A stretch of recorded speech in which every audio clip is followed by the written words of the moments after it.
Shalom! Começando este dia com Deus, porque Deus é bom e a sua misericórdia dura para sempre. Amém? Glória a Deus! Hoje é sexta-feira, 24 de julho de 2026. Que o Senhor derrame as bênçãos dos céus sobre a vida de vocês e sobre a minha vida também. Que a sua sexta-feira e que a minha sexta-feira sejas na presença do Pai, do Filho e do Espírito Santo. Que nós possamos orar a Deus para que abençoe os nossos projetos, os nossos sonhos, que possamos entregar todas as nossas petições nas mãos desse grande Deus. Amém? E que possamos dizer assim também: Cristo Jesus morreu por mim e agora eu vivo por ele. Amém? Vamos para a Bíblia então? A voz é minha, mas a palavra, ela é de Deus eternamente. Hoje a mensagem que nós vamos estudar, a mensagem que Deus me inspirou para compartilhar com vocês, é a parábola do filho pródigo. Muitos de vocês já conhecem. Então vamos lá. Livro de Lucas, ok? Livro de Lucas, capítulo 15, certo? A partir do versículo 11. O versículo 11 diz assim, né? Um certo homem tinha 2 filhos. Começa assim, certo? Então aqui Jesus, ele introduz os personagens principais. O pai aqui é representado por Deus, certo? E os 2 filhos representam os 2 tipos de atitude, né, humana em relação a Deus, certo? E o versículo 12. E o mais moço deles disse ao pai: Pai, dá-me a parte dos bens que pertence, né, a mim. E ele repartiu por eles a fazenda. Então veja bem, isso daqui na cultura judaica e para nós hoje também, quando o filho chega no seu pai e diz: Pai, dá a metade dos seus bens porque pertence a mim, certo? A metade da sua herança, certo? Isso é uma afronta, porque isso significa que o filho deseja que o seu pai morra para que ele possa, então, ser beneficiado pelos bens dos seus pais, certo? Então, é assim que foi visto naquela época na cultura judaica e hoje não é diferente, certo? O versículo 13. E poucos dias depois, o filho mais moço, ajuntando tudo, e partiu para uma terra longínqua, e ali desperdiçou os seus bens, vivendo da maneira como ele gostaria, trazendo para os nossos dias hoje, né? Gastou tudo nas baladas, né? Com as meretrizes, se divertiu e gastou tudo o que tinha, até as suas economias acabarem, certo? Mas aí então vem o arrependimento. Isso não é só com o filho pródigo, isso tem acontecido com muitas pessoas. Talvez você conheça uma pessoa que teve essa atitude diante de seu pai, certo? A crise chegou naquele lugar e veio o arrependimento, certo? Então, versículo 14, lembrando que nós estamos no capítulo 15 de Lucas, certo? A partir do versículo 11 que a gente já leu. E agora aqui a gente vai para o versículo 14. E havendo ele gastado tudo, houve naquela terra uma grande fome. E ele então começou a passar necessidade, começou a passar fome. Não tinha mais dinheiro. Enquanto ele tinha dinheiro para gastar, né, com as meretrizes, com seus amigos, né, entre aspas, né, que não eram amigos, né, eram amigos do dinheiro que ele tinha. Aí ele estava muito bem. A hora que acabou o seu dinheiro, acabou-se tudo a sua diversão. Aonde ele achava que era feliz, mas ele não estava sendo feliz, certo?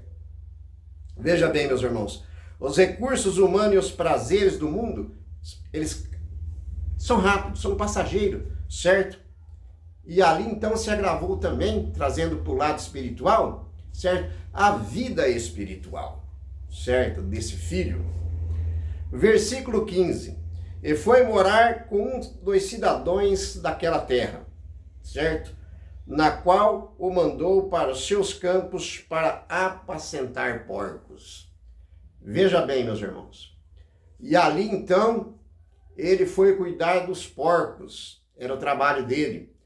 E ele ficava pensando, né, que aqueles porcos estavam comendo melhor que ele desejava que alguém lhe desse uma das alfarrobas que os porcos comiam para ele. Que situação, né? Um jovem que tinha tudo, filho de um fazendeiro, né, que vivia como um rei, vamos dizer assim. Hoje estava passando fome, tentando comer comida de porcos, mas ninguém lhe dava, certo? Então, veja bem, meus irmãos. Para os judeus, né, o porco ele era um animal imundo e continua sendo até hoje. Cuidar de porcos mostra o nível mais baixo de humilhação e degradação que aquele jovem, né, poderia atingir, certo? Que coisa, né? Que situação. Se você está passando por uma situação dessa, acompanhe bem essa história e que ela vai ter um desfecho feliz e que você também possa se sentir no lugar desse filho pródigo, certo? Veja bem, meus irmãos, né? Como eu disse, ele desejava fartar-se das alfarrobas da comida dos porcos, né? Então esse filho, ele chega ao fundo do poço. O mundo que antes parecia atraente, agora ignora e deixa ele passar fome, né? E pior, tratando de animais. Na casa de seu pai, ele tinha tudo. Trazendo para nós hoje, isso são as ilusões que o mundo oferece aos meus olhos e aos seus olhos, certo? E se nós nos deixarmos cair em tentação, vai acontecer igualzinho a este moço, ao filho pródigo, certo? Mas veja bem, meus irmãos, caindo em si, versículo 17, caindo em si, disse, quantos trabalhadores de meu pai, né, têm abundância de pão, com fartura, e eu aqui morro de fome. Veja bem, meus irmãos. Ele lembra, então, que os trabalhadores, que os empregados de seu pai têm uma grande fartura, certo? E trabalham para o seu pai não como escravo, certo? Como servos, mas não como escravo, certo? Aqui, certo, ele cai em si, né? Quando você cai em si, quando você se arrepende, é o primeiro passo para a conversão, certo? Ele reconhece a sua ilusão, lembra-se da bondade de seu pai, lembrando que aqui o pai representa Deus, e percebe que até os servos da casa de seu pai vivem, certo? Muitíssimo melhor do que ele, certo? Veja bem, então, vamos ver daqui para frente o que vai acontecer. Esse jovem, então, ele toma uma decisão, certo? A decisão de voltar para os braços do Pai.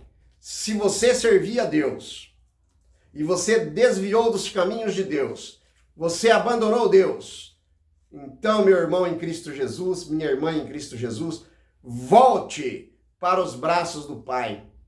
Ele vai te receber de braços abertos e vai dizer assim, venha meu filho, porque eu te amo, porque eu morri por ti, certo?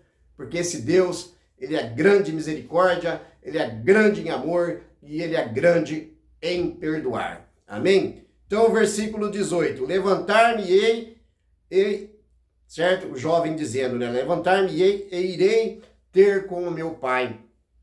Ele disse ao pai, pai, pequei contra o céu e perante ti. Ele falou assim, eu vou dizer isso para o meu pai. Pai, em outras palavras, pai, me perdoa, pai. Eu pequei contra o céu e contra ti, né? Veja bem, ele toma essa decisão, meus irmãos, de agir e reconhece que seu pecado não foi apenas um erro humano, mas uma ofensa direta a quem? Ao Deus do céu e à sua própria família, certo?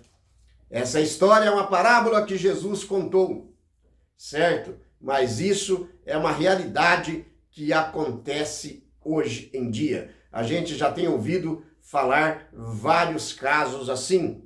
Versículo 19, ele diz assim, já não sou digno de ser chamado teu filho, né?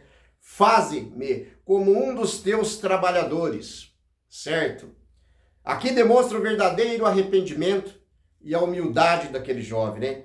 Ele abre a mão dos seus privilégios e diz ao pai, pai, eu não sou digno de ser chamado seu filho, né? Mas me trata como um dos seus trabalhadores, porque os trabalhadores de seu pai, né, comem muito bem, se fartam muito bem e são servos e não são escravos, certo?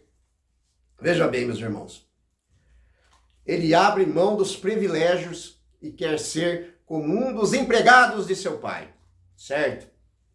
Mas aí vem a graça, o retorno e a graça de Deus, certo? Versículo 20 diz assim, e levantando-se foi para o seu pai, e quando estava longe, viu seu pai e se moveu de íntima compaixão. E seu pai, correndo, lançou-lhe ao pescoço e lhe beijou. E é isso que Deus faz comigo e com vocês. Quando nós abandonamos esse grande Deus, Ele não vai nos amaldiçoar. Seu coração vai ficar triste quando alguém deixa o grande Deus e servir ao grande Deus, o coração de Deus fica triste. Mas ao você se arrepender e voltar para os braços de Deus, o coração de Deus se alegra. Porque aquele filho voltou para os braços do pai, aquele filho voltou para a casa dos pais, certo? O pai já estava esperando e vigiando pelo retorno do filho. Na cultura oriental antiga, um senhor idoso correr era considerado indigno, certo? Mas o pai quebra as regras sociais, por puro amor e pressa de perdoar, né? Então aquele pai sai correndo, abraça aquele filho e beija. E é isso que Deus faz comigo e com vocês, certo? Então, se você abandonou os caminhos de Deus, né, os caminhos do nosso Pai, volte para os braços. Eu sou testemunha viva disso, meus irmãos, certo? Eu abandonei, certo? Abandonei o Pai, eu abandonei o grande Deus, o sustentador e mantenedor da minha vida, e fui para esse mundo de ilusões, certo? Então eu me considero um filho pródigo, né? Um ex-filho pródigo, né? Porque essa história aconteceu comigo, certo? E lá no mundão, atrás dos vícios, das baladas, certo? Atrás das coisas mundanas, eu quebrei a cara. Eu quase não estaria mais aqui conversando com vocês se não fosse a misericórdia de Deus para com a minha vida, se não fosse a misericórdia do Pai para com a minha vida. E eu voltei para os braços do Pai e o Pai me recebeu de braços abertos. E aqui estou eu compartilhando com vocês. Amém? Veja bem, meus irmãos. O versículo 21. E o filho disse ao pai, pequei contra o céu e perante ti, já não sou digno de ser chamado seu filho. Então aqui o filho reconhece que ele pecou contra o Pai, contra o Deus do céu, e que ele não é mais digno de ser chamado filho, certo? Veja bem, meus irmãos, o filho começa então a recitar o pedido de desculpa, demonstrando a sua submissão, certo? Eu não sou digno demais de ser chamado o seu filho, certo? Mas o pai o perdoou, como o nosso pai, como o nosso Deus celestial, ele é rico em perdoar. Amém? Versículo 22, mas o pai disse aos seus servos, trazei depressa a melhor roupa e vestiu-o, certo? E pondo-lhes um anel na mão e sandálias nos pés, certo? Veja bem, o pai aqui, ele interrompe o discurso de servo, né? E o restaura ao seu filho. A melhor roupa significa honra, certo? O anel simboliza autoridade e reabilitação na família. As sandálias simbolizam que ele é um homem livre, certo? Porque naquela época, quem andava descalço eram os servos, os escravos que andavam descalços, certo? Então o pai manda colocar nele uma melhor roupa, um anel e sandálias nos pés. Que alegria para aquele pai receber aquele filho, né? E o pai então dá uma ordem aos seus criados, e trazei o bezerro cevado, certo? E matai-o, e comamos, e nos alegramos, né? O bezerro cevado era reservado para grandes, né, celebrações comunitárias. O perdão de Deus não é discreto ou relutante, mas é um motivo de grande festa, certo? Versículo 24, porque este meu filho estava morto. É o pai dizendo, porque este meu filho estava morto e reviveu, certo? Tinha se perdido e foi achado. Então começaram a se alegrar-se, certo? Então meu filho estava morto e reviveu, né? Estava perdido e foi achado, certo? É isso que Deus faz comigo e com vocês, certo?